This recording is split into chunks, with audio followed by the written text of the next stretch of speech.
এই দেখতে পাচ্ছিস না ওখানে আর বাচ্চা আছে আর তুই ওকে মারছিস কেন? ওটাকে মারলে কি হবে? দেখ আর একটা কথা বলবি না, সাথে সবকে ডাকবো। আচ্ছা ঠিক আছে, ডাকতে হবে না, আমি চলে যাচ্ছি।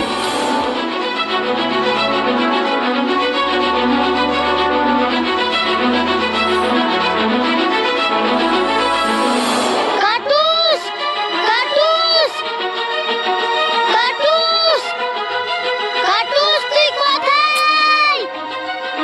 কাটুস কতই সুন্দর কবুতরটা, কাটুস তুই কোথায় চলে গিয়েছিলি? ভালো লাগে।